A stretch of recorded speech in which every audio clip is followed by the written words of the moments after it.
Welcome to another episode of Purchase to Profits. I'm Seth Ferguson. Make sure you hit the subscribe button so you don't miss our daily interviews with successful real estate investors.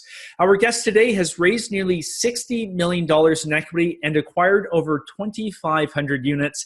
His company's managed well over $200 million in assets, made up of nearly 3,500 units. Ivan Barratt is the CEO of Barratt Asset Management. Ivan, welcome to Purchase to Profits. It's great to have you on the show. Thank you, Seth. It's awesome to be here, man. Yeah, I almost didn't give you credit for 3,500 units. I almost said, 350. Oh, that's okay. That's okay. As long as you got my assets under management number right, I'm fine with less. That's right. So I'm really looking forward to talking with you. You're a guy who's done some really neat stuff in real estate. So to kick things off, tell us about your real estate goals right now. Gosh, yeah. So 2019, I'm hoping is a big year for us. We're continuing to scale our leadership here at BAM. We are almost 80 employees, mostly on-site management personnel. And then here at BAM HQ, we've got our asset management team, the three-legged stool, construction maintenance, property management, of course, and then accounting, finance, and operations. And so for us, it's about having a great culture, about getting A players on our team so we can continue to scale the right way, not just work harder, but work smarter, to use that cliche. And my goal for this year is the same as it was last year. It's to acquire 2,000 units.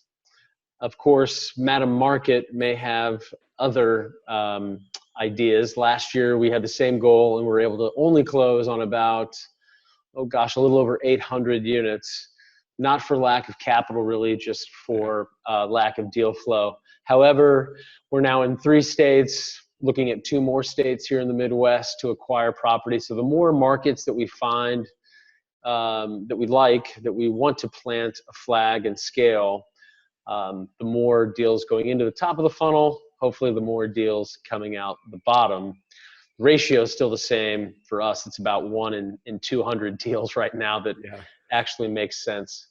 Yeah. And was your entering into different states, different markets, a direct byproduct of that lack of deal flow right now based on where we're at in the cycle? Sorry, direct buy? A direct byproduct. So did you purposely expand into other markets strictly because your deal flow was so thin? Oh, that is a great question.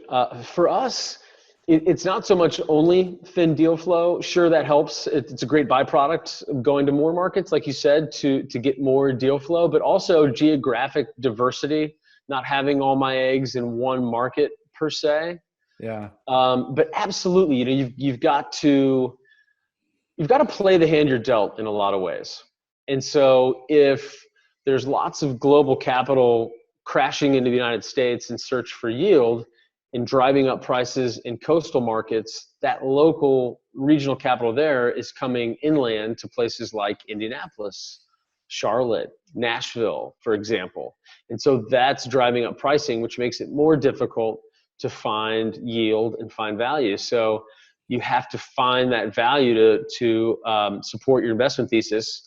And so sometimes we're driven to tertiary markets that still meet a certain population threshold, have good demographics, have stable, diversified employment, and a few other key metrics that get us comfortable with that tertiary market. For instance, we really like university cities. We're in 2 Big Ten cities now, both Indiana University, where I went, Bloomington, Indiana, and also Champaign, Illinois, Southern Illinois, home to the University of Illinois. Again, in both cases, we're still sticking to our workforce housing investment thesis. We're not buying student housing, but we do like those university small cities where you've got a big college, all the ancillary jobs and industry that spins off from that, lots of government jobs and lots of medical. And in fact, I didn't coin this term, but I heard it a long time ago and it stuck with me. We call those our GEM markets: government, education, and medical. And so for us, we first look for stability in those markets before we look for a value add potential. We have to know that that our odds of losing money are very, very small. Yeah.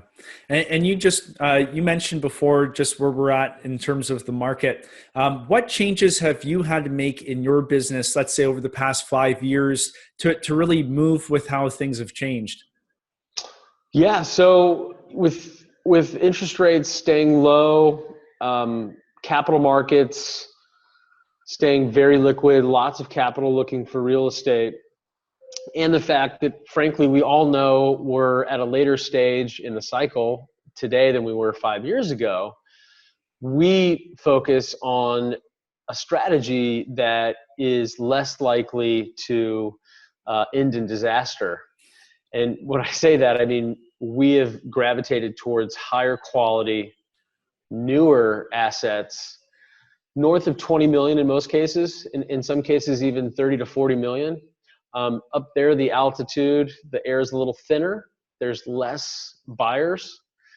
And at a newer aged asset, say later than 1990, early 2000s, you're capping your upside. There's not as much value add left. Mm-hmm. However, you're also greatly reducing your downside risk. And so if we can still achieve our return requirements to our investor, but lower the risk, right? So we're taking a little bit lower return, call it maybe a 14, 15, 16, 17 IRR at most, but we're able to reduce the risk. We're actually still seeking an outsized return. We're just taking a lot more risk off the table. And my high net worth investors appreciate that. Yeah.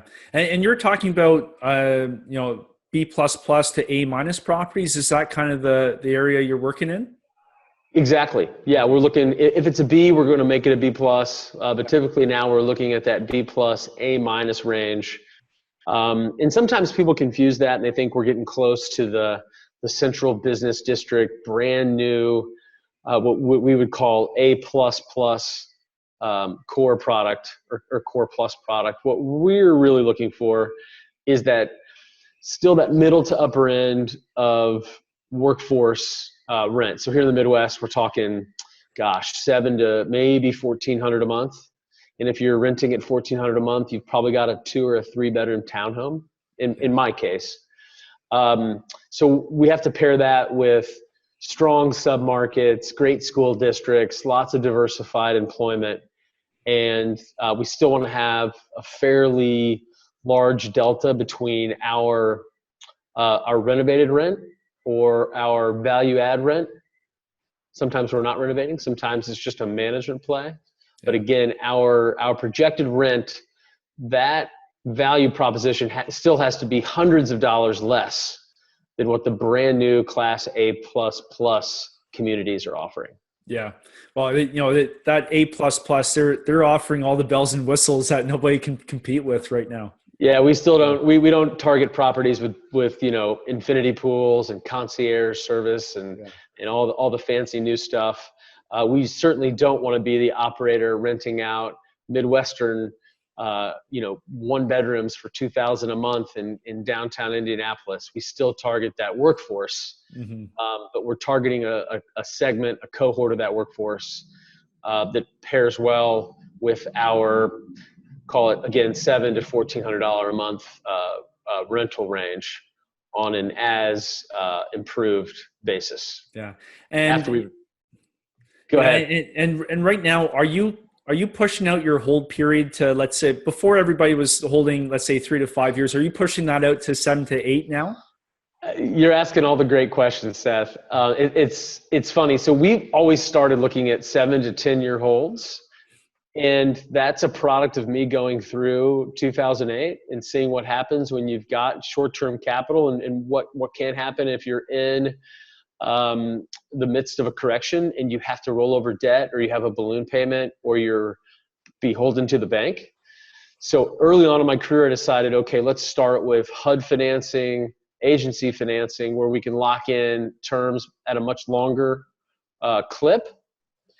But then we're also looking for deals where if all the cylinders fire, so to speak, we can still exit a deal early. But if a 7 to 10 year hold doesn't say meet a 3 to 3.5x, a multiple of invested capital, then it's probably not a deal we're going to do. Certainly our hope is that most deals would average a 5-year hold, but deals I bought just 2 years ago were refinancing, and a couple were even selling. So everybody gets into this business and you think you're going to buy a bunch of rental properties and hold them forever, right? And then as you get into it, you realize that it's better to balance your portfolio and run different analyses every so often as to whether you should refinance, sell, or continue to cash flow. And a big number we look at a lot here at BAM is what's the return on equity. If I've doubled the value of your investment, and let's say you've invested $100,000 with me, and we've doubled the value of the asset, well, your equity essentially is $200,000 now, right? Just for example purposes. Well, if you're getting a 7 or 8 pref on that 100, you think you're getting 8%, but if your equity now is 200, you're getting 3.5 to 4% yield on that new value add. And so oftentimes that's when guys like me or operators like me seek to sell or to refinance, not because we necessarily want to let go of a great asset, but because we need to recycle that capital and continue to put it to work at a return that makes sense, which is going to be much higher than 4%. Yeah. No, 100%. I wanted to circle back to, you were talking about right now, you've got, I think, 80 employees in your on the property management side. Going back in time, how did you think about your business in terms of how to build it to bring you from when you first started to where you're at now? Yeah, so back to being a product of 2008. So I had been working for a developer for about 8 years. Started in early 2000s, and basically got my foot in the door by saying, I'll work for free. I just want to work to learn. Well, I was able to continue to make that work for me because there was lots of stuff to sell. There was land, there were condos. My developer, great guy, smart guy, was doing a lot of transactions. And so I would get a piece of those when I sold them for him. And at the same time, I was getting a great education. Well, when 2008 hit, all that came to a screeching stop. And all of a sudden, I'm underwater in cash flow, and I'm thinking, okay, gosh, I've gotten way off track here. I didn't get into real estate to speculate. I didn't get into flip, which is basically what development often is, a little bit longer of a term, but it's still flipping. And so I really just had to hit the reset button on my mind and my mindset, and decided that I needed to start my own company, but I needed to do it in a way that would provide consistent cash flow and would be scalable, because just buying real estate is a very, very get rich slow method if you don't have some sort of funnel of cash coming into it to buy more assets. So I hated property management. I had a couple rentals, but hated property management, but ultimately decided that I had to do what I hate to get to where I wanted to go. And so I started BAM in my spare bedroom as a one-man show with a bookkeeper that came in every other week to make sure I didn't screw anything up, and just started taking on little management deals from investors and also landlords by necessity. Back then when people couldn't sell those condos they bought, or those homes that they bought when we were underwater, oftentimes they were seeking to rent them out, and I was their management solution. And I continued to scale that, and at the same time I started buying small multifamily deals, and I learned how to renovate with hard money and how to make that work. And so I was able to use private debt to get some more deals under control, learn the renovation game. Then I started buying small apartment buildings. And in the process, hiring people and firing people and hiring people and firing people, and learning how to grow it, and kept growing the apartment side as well. And just really started with the end in mind. I knew I wanted to be a big company one day, but I had to just get some momentum and take those small steps. And just as importantly, I knew I was going to make a lot of mistakes, But I also knew that if I made them early and they were smaller, I would pay less tuition, and those would aid me later. Yeah. So, for instance, there's a couple of deals that almost killed me, but didn't because of their size. And so when I bought a 30-unit deal where I did a big renovation on it, I knew I was going to screw up some stuff, but I said to myself, I would rather learn it on 30 than 300. Yeah. And so I just plowed forward, and every time I'd make a mistake, I would learn from it, make sure not to make the same mistake twice. And after a while, we started gaining a lot of momentum. I found a great business partner 4 years ago this June. He's the opposite of me, 10 times smarter, way better day-to-day operator than I am. And so now we have our respective lanes. We stay in our lanes, and together we're a lot more powerful, a lot more impactful, and can do a lot more than we could on our own. Yeah. And lots of the viewers watching this show, they might be smaller operators without that that network of support behind them. What advice would you give them if they're looking to scale up and grow their business? And right now they have that small team. What does it take to go from that small team to a larger operation? I really think it depends on where you want to go with this. There's so many different paths that people can take, and there's so many different ways to be successful at it. So I think it takes a lot of study. For those that want to truly treat it like a business, which is the true way to get really wealthy at this and to grow it to a large extent, and for it one day to really support your life, right? So I'm doing this because I'm designing a life for my family, not designing my family around my business, designing my business around my family.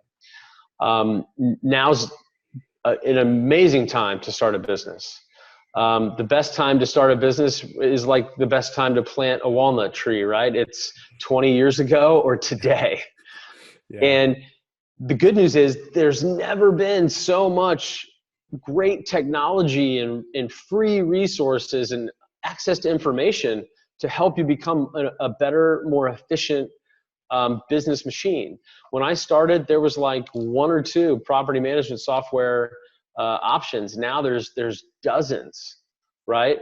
There's so many more creative ways to market those properties. There's so much more access to virtual assistants all around the world that can help with certain aspects of business that don't need to be in your time zone or in your office. There's just so many great tools out there that people can help with. What I think, sidetracks a lot of folks is it takes a lot of effort. It takes a lot of time. You really have to want it and stick with it. You have to go into it knowing that you're going to fall on your face a lot. And you also have to realize that people are most of the time, especially early on, going to make real estate seem easy. What I mean by that is managing people is an even steeper learning curve. But it's not rocket science. It just takes some trial and error, some tinkering. And if you can come to grips with that and just realize that's just part of the process, and everybody goes through that, and you're not an idiot, right? It is meant to be. You just have to realize that this is what all of us go through to grow something. Then there's something really special waiting for you. If you just don't quit and you persevere and you stay relentless. Yeah. No, those are some good messages. And, for you, do you have any routines or rituals that you go through maybe daily or weekly that helps keep you focused? Oh yeah. Yeah. Big time. Daily rituals, getting up early, working out. I've got several notes that I go back to that focus on my big weekly, monthly, quarterly, and yearly goals. A big part of my success is also coaches. So I have a coach personally, spiritually, my marriage, and then I'm in a few different mastermind groups of other entrepreneurs not just real estate, but other operating companies in completely different industries, but we come together as entrepreneurs. So it's called EO, Entrepreneurs Organization, big global network. I'm in a couple of masterminds within that. I just had my personal business coaching call this morning. We're really focused on accountability to my big rocks that help move my life, help move my business. Now that we've got a bigger organization, I've got to really focus on the high level strategy, right? The big initiatives that continue to move us forward. For the small business owner, it's still the same. Routines, listening to great content. I don't watch the news. I feed my body more content when I'm in my car, when I've got a few spare moments, that helps nurture the entrepreneur, the desire not to quit, the business I've got to develop, that sort of thing. You'll often hear me quoting, it's like doing push-ups or pull-ups. If you want to get better at doing push-ups and pull-ups, you have to do more of it, and you have to do it every day. And that's the secret. You don't just go to the gym once a month to get a six-pack. It's these little things that you do every day that over time start building up really strong, in some cases, unstoppable momentum. Yeah. No, for sure. So let's talk about one of your Keystone deals. So a deal that made a big impact for you. Gosh, the first deal going from scattered site, which are smaller apartments, right, where you don't have an on-site manager, to my first big deal was 112 units.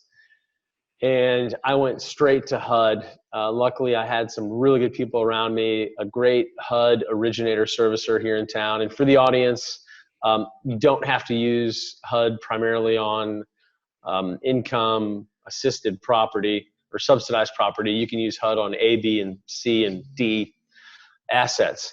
And so I went straight for the jugular and went to HUD financing, locked in a 35-year loan, 10-year prepayment, 85% leverage, did a HUD renovation. So really just jumped into the deep end of the pool, and it helped put me on the map, not just for my investors, but also deal flow from other brokers and industry insiders here in the Midwest.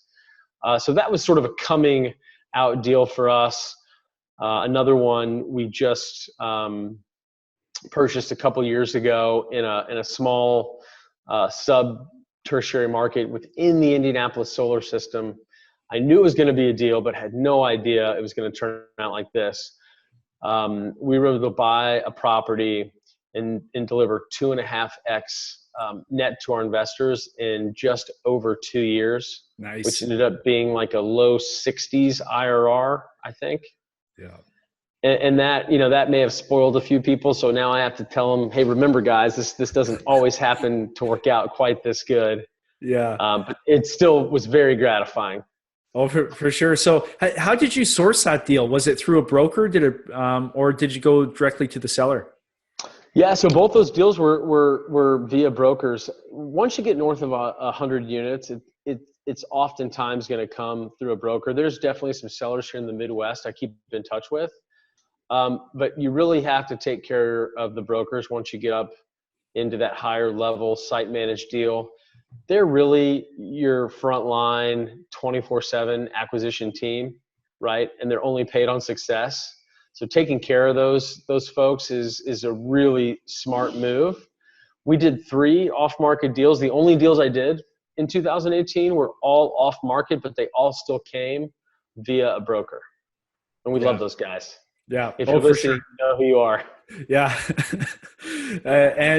So with that deal where you did, I think it was 2.5x, you said. What initially attracted you to that property? Was it the location? Was there, what was that big blinking light? Yeah. We had looked at a lot of deals in that market. And so when this one came along, we knew it was better than the rest. It was owned at the time by a really respected construction guy.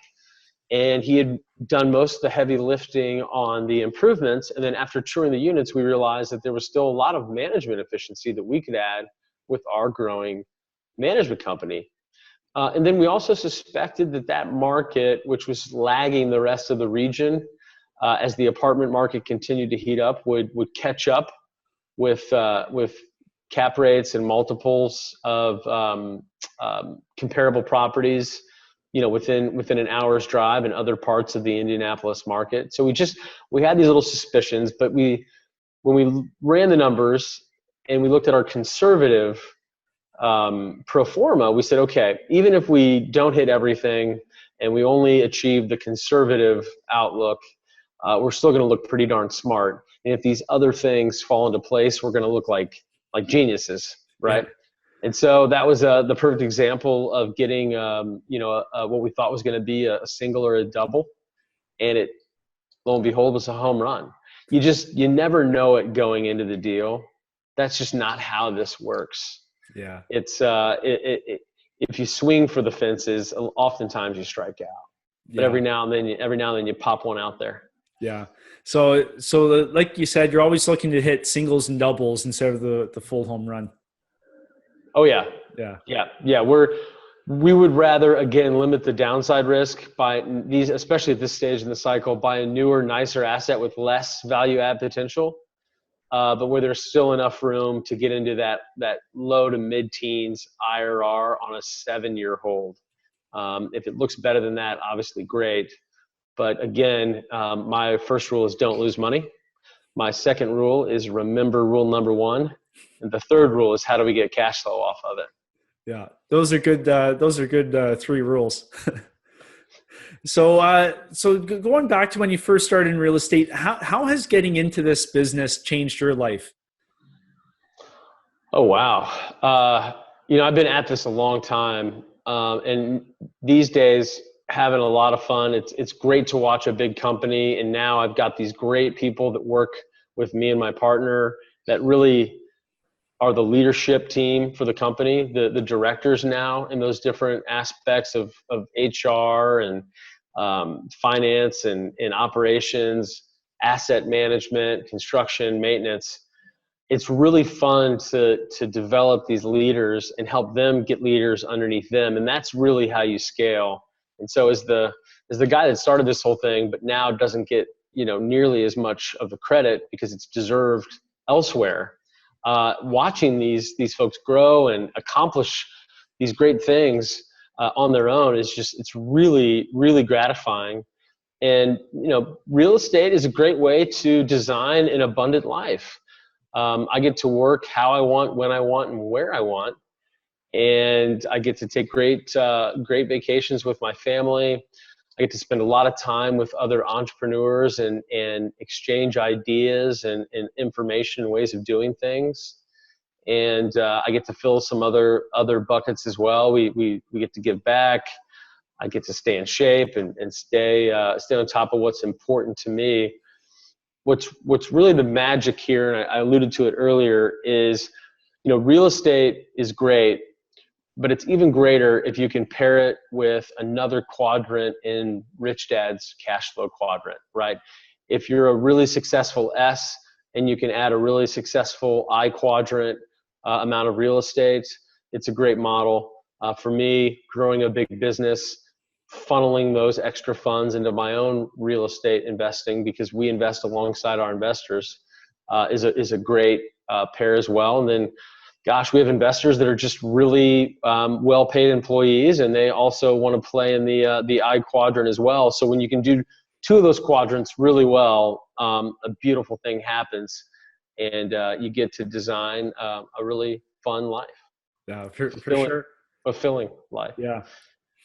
So, Ivan, if somebody's looking to learn more about what you're doing or get in touch, where can they find you?